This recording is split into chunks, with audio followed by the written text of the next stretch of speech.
The most terrifying encounters with the paranormal often involve poltergeists and the fear of that which we cannot see. Today we have 8 terrifying true stories which involve poltergeist activity. Watch until the end to hear a man's terrifying encounter where he saw picture frames fly from the wall before his very own eyes. Please like and subscribe for a feast of grim and grisly content. Now, let's get into the stories. I'm your host, Severed Soul.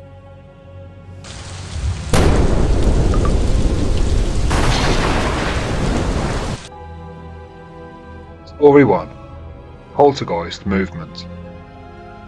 By Reddit user OKH3092. I wanted to share an odd experience that happened around 2 months ago. To be clear, I've never been a believer in ghosts, and I still can't say for sure that I'm a believer in the paranormal. Having said that, I have absolutely no explanation for what happened here. I was on holiday with my dad in northern Italy in our family apartment. The apartment previously belonged to my grandmother's brother. Me and my dad were on the sofa watching TV and having a relaxing evening. Out of nowhere, a vintage bottle of brandy flew off a shelf in the kitchen and crashed violently against a wall on the other side of the room, smashing into pieces all over the floor. Both me and my dad witnessed the entire thing, and neither of us could believe what we'd seen. The bottle had been sitting there for years, and the shelf that it was sat on was very sturdy. I considered that maybe gas had built up in the bottle, causing it to explode. However, brandy isn't fizzy, so this couldn't be a possible cause. Even if the bottle wasn't sturdy on that shelf and had fallen off, it should have fallen straight down. There is no way that bottle should have flown 2 meters across the room and crashed into that wall. It seemed very much like that bottle was launched by someone.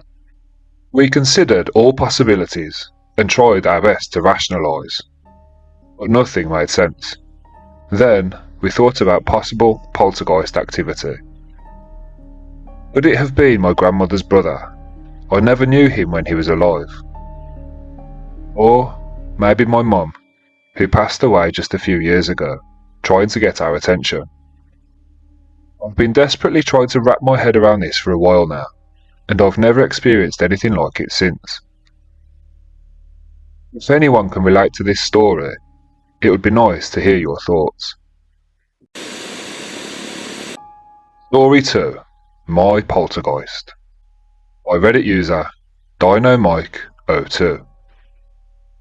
This has been going on for months now, and it's really freaking me out. Over the past few months, strange things have happened while I'm trying to sleep. Almost every night, my bed will randomly shift as if it's being kicked, and my foot will feel like it's being crushed, as if somebody decided to take a seat on my bed and watch me. I've heard whispers and sniffing right next to my ear, as if this entity has a pet dog or something. I always feel like I'm being watched. My room is in the basement, where the only things that should ever make sounds in the middle of the night are pipes and vents.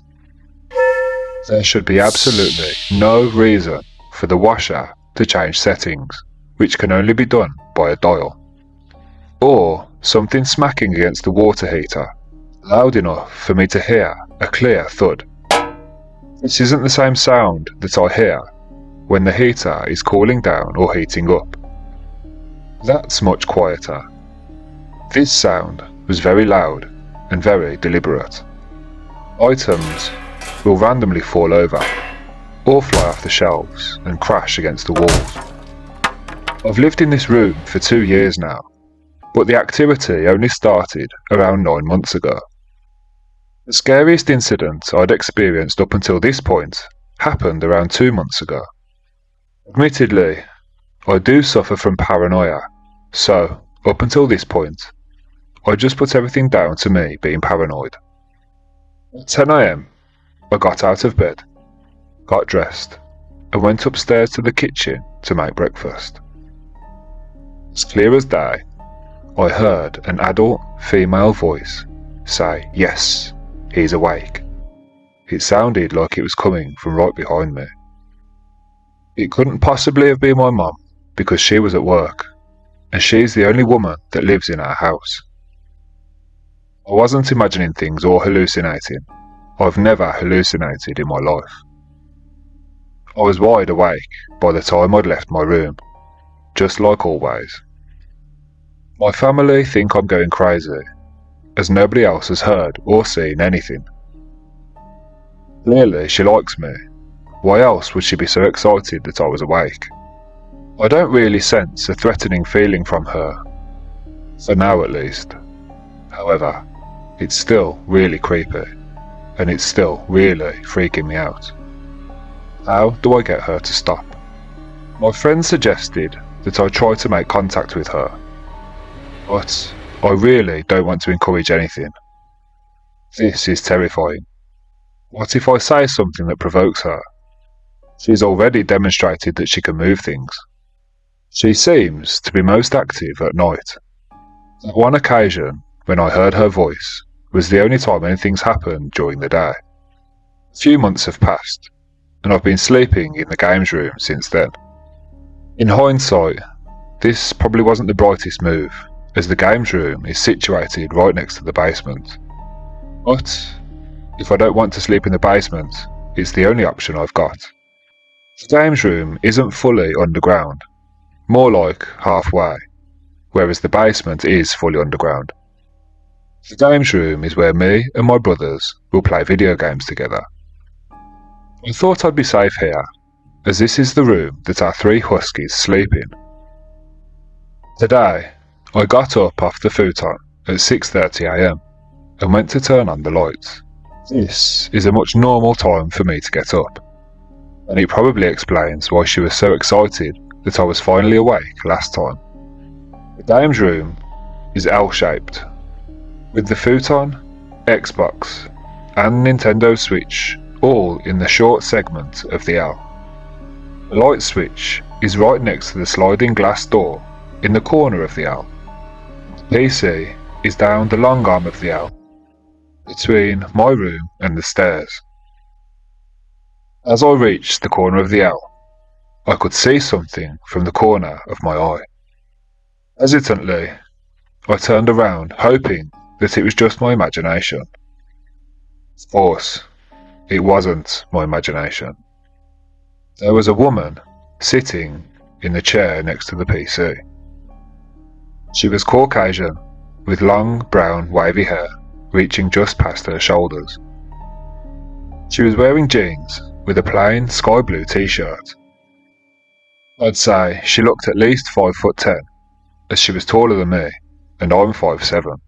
She looked very gaunt, as if maybe she had starved to death. Just then, she reached out and turned on the PC monitor. This isn't one of those touchscreen ones. You have to actually press a button. Both the PC and the monitor turn on this way. I ran back to the futon and hid under the blanket, as this was all I could do.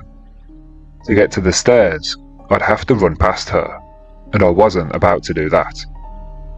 She didn't see me, or at least I don't think she did. She seemed fixated on the monitor.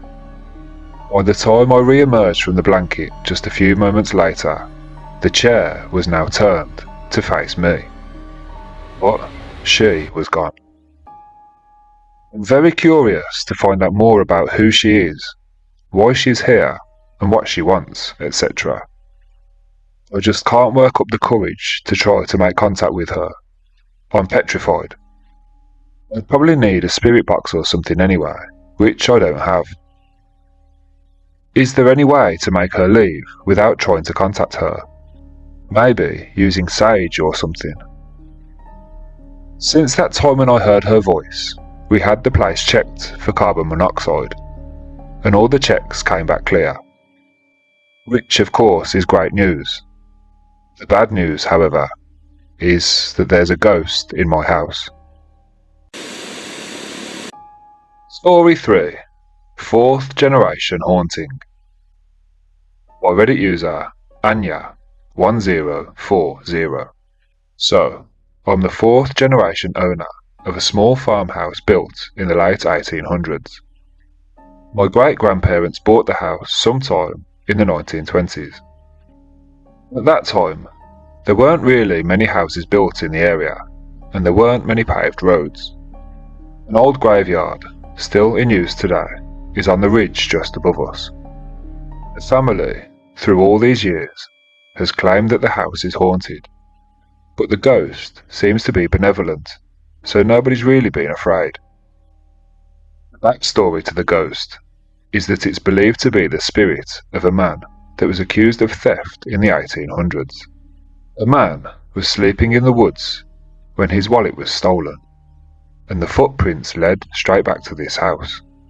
The story goes that the man was promptly strung up in the corner yard on an elm tree where he died. The tree still stood there until last year, when we cut it down because it had too many dangerous broken limbs.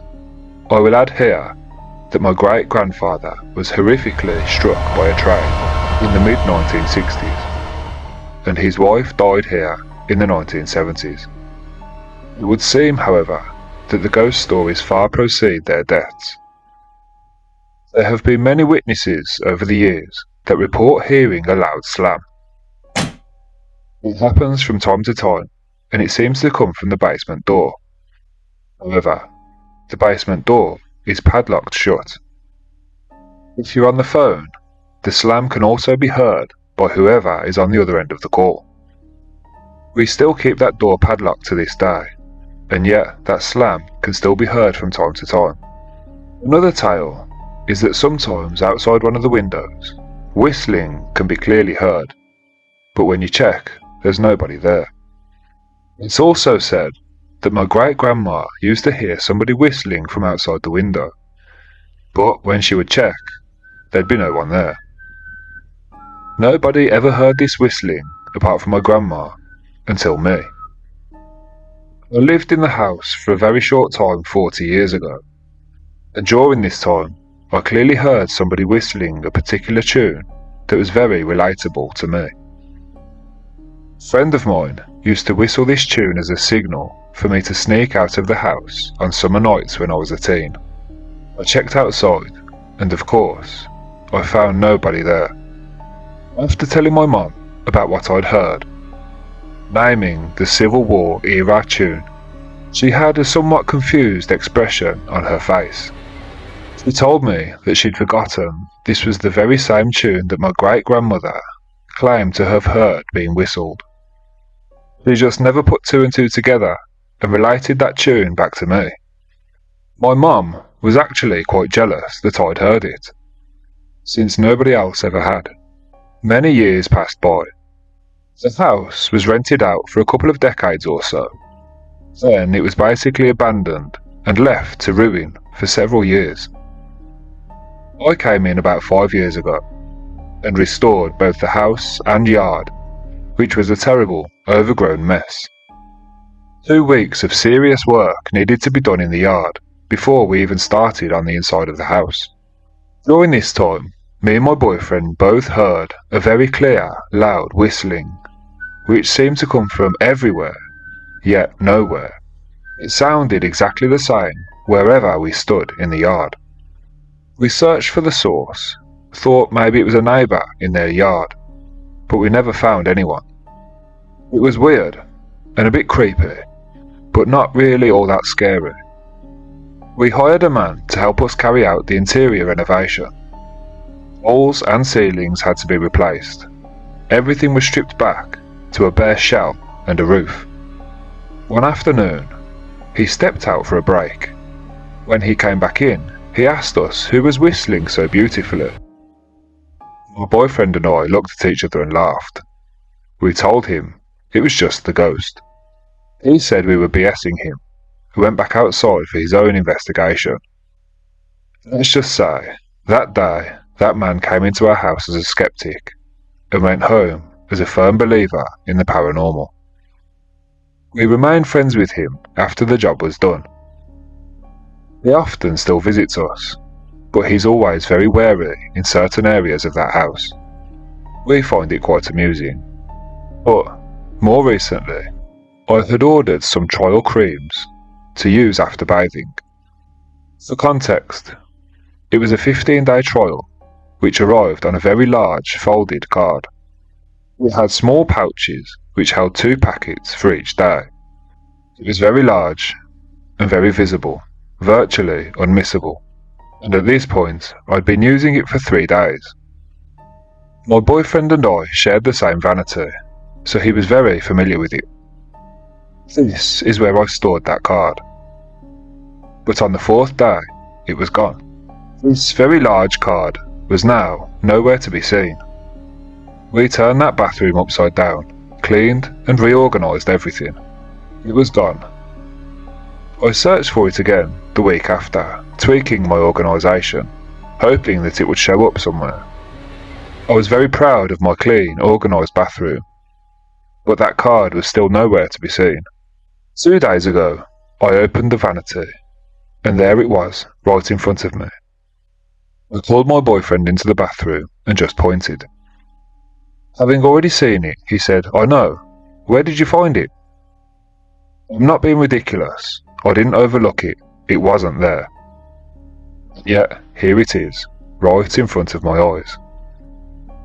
My boyfriend has no guile. He's totally not the type to pull a prank like this. He finds the matter amusing, kind of.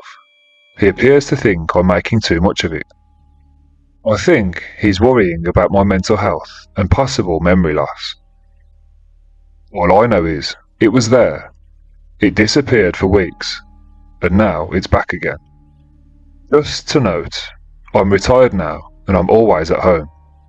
My boyfriend is semi-retired. He works 20 hours a week, and other than that, he's always at home too. We only have visitors on very rare occasions, and they always use the guest bathroom. Nobody else ever has access to our bathroom apart from me and my boyfriend. Last night we did have a couple of friends over to stay for the evening. We were sitting and chatting in the living room, when all of a sudden there was a very loud, audible noise coming from the room next door. We all heard it. It was undeniable. We have a very heavy couch in that room, and it sounded like perhaps somebody was dragging that couch along the floor. We leapt up to investigate. Now my heart was pounding in my chest. The couch was exactly where it should be, but the cushions were scattered all over the floor. Our guests were terrified. They made their excuses and promptly left. This is the first time the activity has really scared me. I'd really like to explain this experience away with logic, but I'm really struggling to find any plausible explanation. Story 4. Poltergeist, the disappearing cross. By Reddit user MacDor12. I will always remember the events of this day. It was 2014, and it was the weekend that Captain America: The Winter Soldier came out at cinemas. A month before the movie came out, my cousin flew down from Dallas, Texas to visit me and my girlfriend. We live near Seattle, in a small town called Bothell. My cousin had been made aware of the spooky goings-on in our house, meaning she knew just enough to still want to come. To be safe, she brought a cross with her, a gift for me and my girlfriend. Thankfully, this cross will protect us. Written on it are chapters from the Bible. Each verse spoke about maintaining one's strength and one's faith during troubling times. My girlfriend and I had both recently been experiencing strong poltergeist activity, so reading something like this was a big help. When my cousin arrived, we prayed over the cross and placed it in my bedroom. That's where my cousin said it would protect us. She told us to keep it above the bed in our bedroom. 1 month after receiving the cross, it went missing. Please understand that objects going missing, especially religious objects, is not a strange phenomenon in our house. Things seem to go missing all the time. Sometimes they return, sometimes they don't. But the items that do return are never found in their original spot. As you can imagine, this cross was no exception. The question me and my girlfriend always ask ourselves when anything like this happens is what the heck is going on, and where has it gone? I mean, we're talking about quite a sizable cross here. It's about 6 inches long and 4 inches wide. It's not really something you can just misplace. How could we? We nailed that cross high above our bed, and now it's gone. There's no use for looking for it any further. We're the only two people that live in that house. Fast forward to the day of the premiere of the Captain America movie. It was on a Saturday morning. The cross had been missing now for over a week, and it had slipped to the back of our minds. I began doing my laundry early that day, earlier than usual. I figured it's best to get my chores done early if I want to go out to the movies later on. I was really excited. I was going to see a Marvel movie with one of my best friends. I wanted to get this laundry done ASAP. I began my first load of laundry. Coloured clothing. My girlfriend Tina was walking around the house, carrying out her own chores. I decided to go to my office and watch some TV and wait for my clothes to wash. After about an hour, I noticed something quite peculiar. My first load of clothing was still washing. Now, I know there are long wash cycles, but this was weird. I know exactly how long it takes for that washer to wash my clothes. I know I didn't set the washing machine to a long cycle. It's taken an exceptionally long time this time, and that's unusual. I glanced over towards the washroom, hoping to hear a beep. You know, the noise the washing machine makes when it's completed its cycle. After I glanced towards the washroom, I looked at the clock on my computer. I was thinking to myself, why the hell is it taking so long for my clothes to wash? A few moments later, I heard a knocking sound coming from the washroom. It was the kind of sound that you hear from a washing machine or dryer when something large or hard is inside that shouldn't be in there. The banging noise I was hearing was coming from inside the washing machine. Once again, I glanced up from my PC and looked towards the washroom. I thought to myself, what on earth could be making that noise? At this point, it had come to my attention that the wash cycle had now gone on for over an hour, which was way too long for my wash cycle. Normally, I would get up to go and see what the commotion was all about, but this time I didn't. I just carried on watching TV. Finally, the washing machine beeped, informing me that it had completed the cycle and my clothes were now washed. When I was removing the clothing, I was as passive can be. I was in no hurry whatsoever as I took my clothes out of the washer and threw them into the dryer. That's when I grabbed hold of something solid. Not clothes, and not shoes. I didn't know what it was at first until I pulled it out of the washing machine. And there, in my hand in 2 pieces, was the cross that my cousin had given me. Now, some might say, well, maybe the cross was in there to begin with. Not so. I mean, as I mentioned early on, that thumping, knocking sound would have been heard much earlier. The knocking noises I heard only began 15 minutes before the washer completed the cycle. Secondly, the washing machine was absolutely, definitely empty when I filled it with clothes. So you might think, maybe you accidentally placed the cross into the washing machine when you were loading the clothes. Wrong again. I sorted the clothing carefully, separating the coloured clothing from the whites. I placed each item into the washer, one at a time. There was no way I could have grabbed a cross of this size by accident without realising it. Even if that was the case, I would have heard the knocking noise way sooner than I did. So maybe my girlfriend placed it there by mistake. But my girlfriend was nowhere near the washing machine that day, and I never left my office. The washroom sits right outside my office. Regardless, She wouldn't have touched my laundry. I do my washing and she does hers. It's important to get those particulars out of the way, for fear of people gravitating towards the obvious explanation. And that would be quite understandable. As I held the cross in my hand, I could see quite clearly that it had taken quite a beating in the washer. I called my girlfriend to the room, and we examined the cross from top to bottom. It was in two pieces, and I fixed it back together as best as possible and placed it back in our bedroom. This cross would disappear, or move on its own accord, a few more times before finally, seemingly, being left alone. Story 5. Crazy Poltergeist Experience. By Reddit user Paya Soyala. One night, in my junior year in high school, I was sitting at the kitchen table translating a French tape. My dad was out, my sister was at the mall with a friend, and my mum had passed away 2 years prior. After a while, the tape player started behaving suspiciously. Every time I looked away, the tape would turn off. I got to the point where I would stare at it for several seconds and then look away.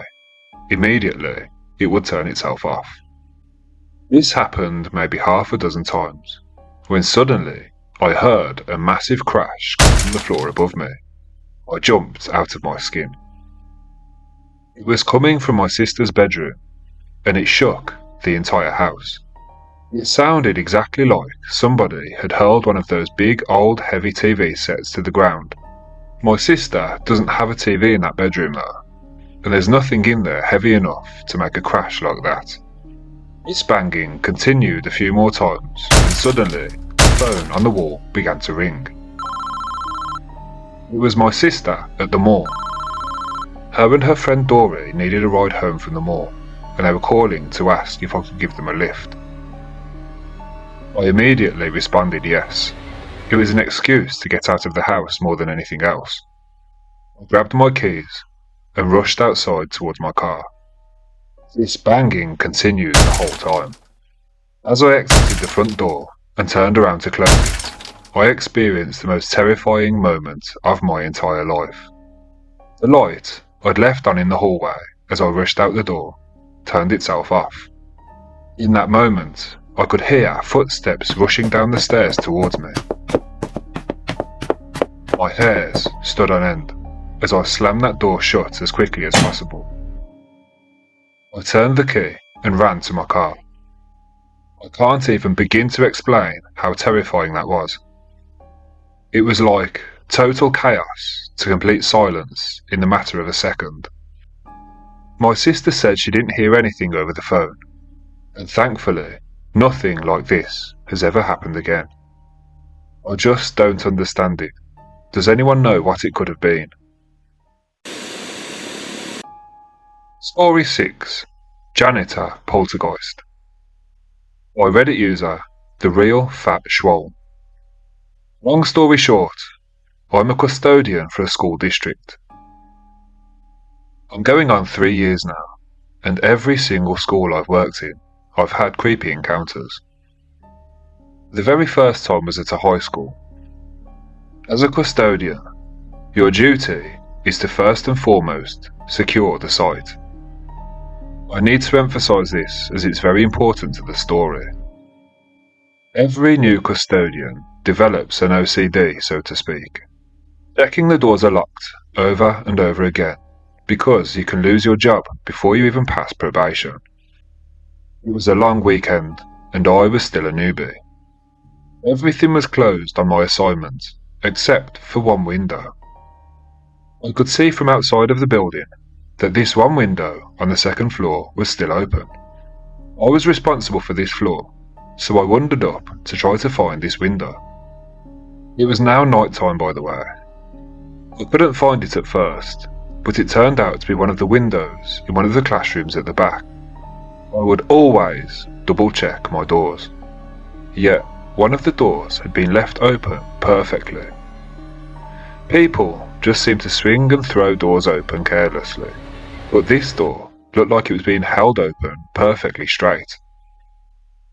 As I reached for the handle to push the door shut, it suddenly swung shut by itself, as if somebody was taunting me. There was nobody around me, and I know for certain that I didn't leave any doors open. Especially because my job depends on it, but we'll let that one go. My next assignment was at an elementary school. I was working in the office with my earphones on, and again, I was the only person on site. I was in the middle of cleaning a restroom with my earphones on low, and I heard a thud which sounded like it was coming from the other end of the office. I took off my earphones and went to investigate. Nothing had fallen, nothing had dropped anywhere. Everything was as it should be. Again, I was the only person on campus, and I knew what I'd heard. In that same elementary school, I had another encounter involving trash cans. After you dump trash in rolling trash cans, you just toss them.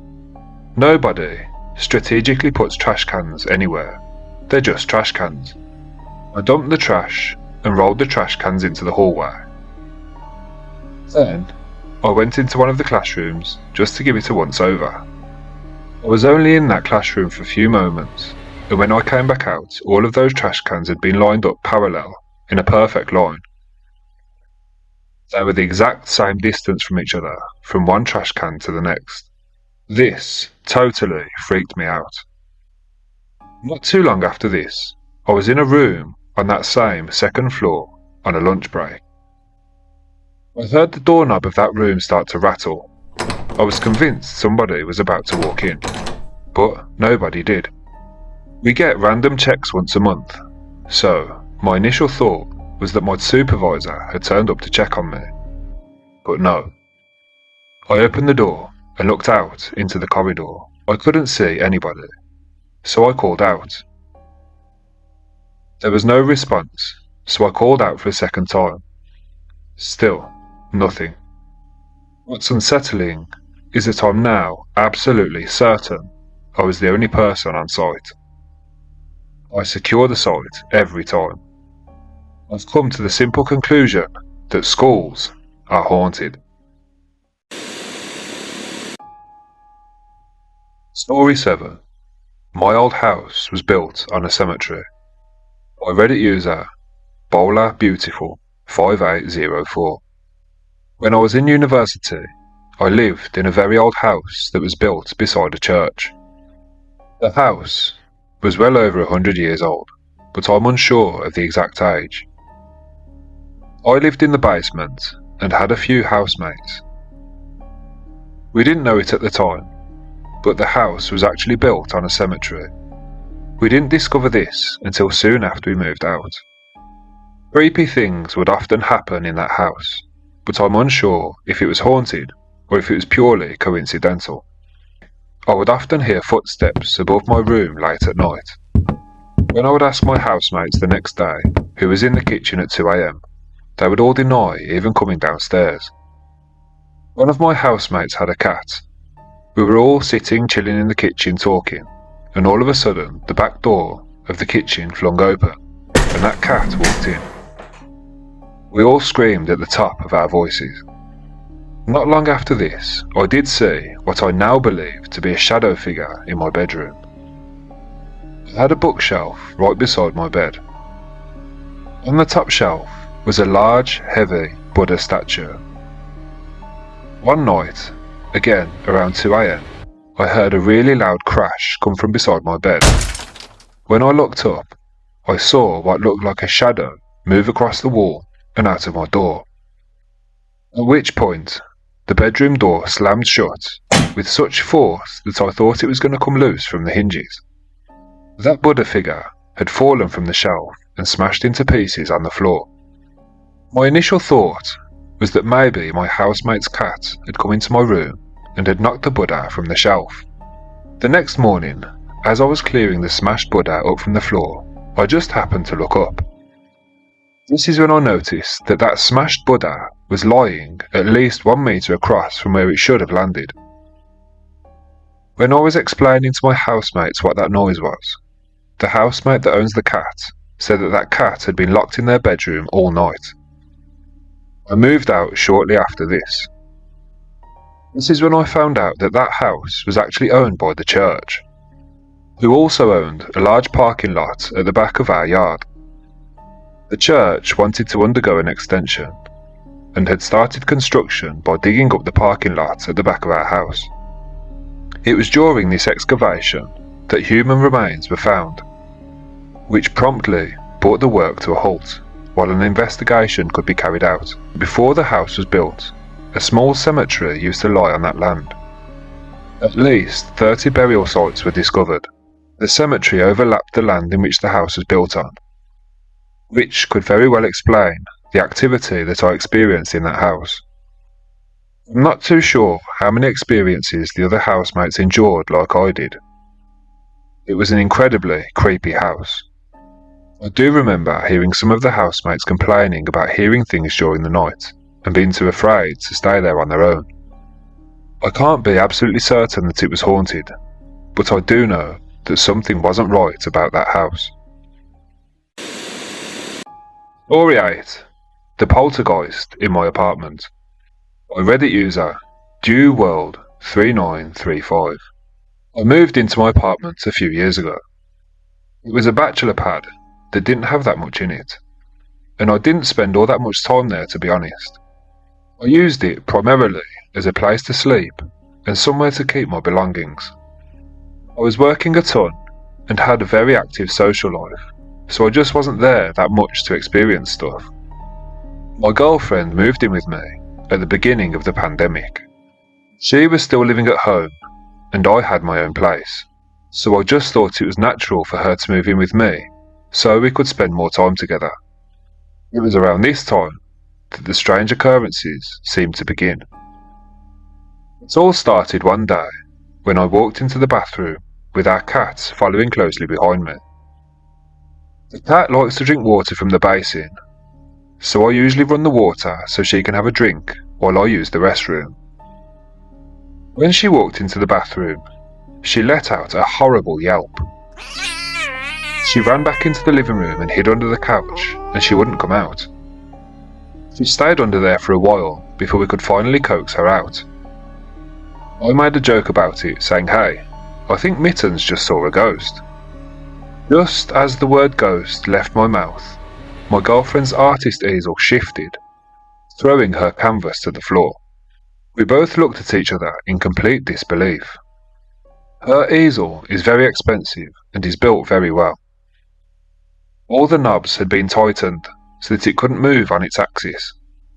It had been in that same spot for well over a week, so it should have settled by then. Plus, there were no open windows or any other external forces that could have made it jolt the way it did. I tried to blow it off like nothing happened, just a mere coincidence. Later that night, I was in bed with my girlfriend and the cat. We were just falling asleep when we heard a massive crash. We both jumped up in bed, totally startled. What the hell was that? I ran into the kitchen to find trash all over the floor, but the trash can wasn't in its usual position. It had been launched across the kitchen, maybe 15 feet away from where it's usually kept. Our cat was with us, on my lap to be exact.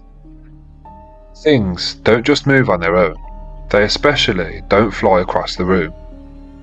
I picked up the litter and the trash can, and as I did, a chill ran down my spine. I could have sworn I heard breathing coming from right behind me.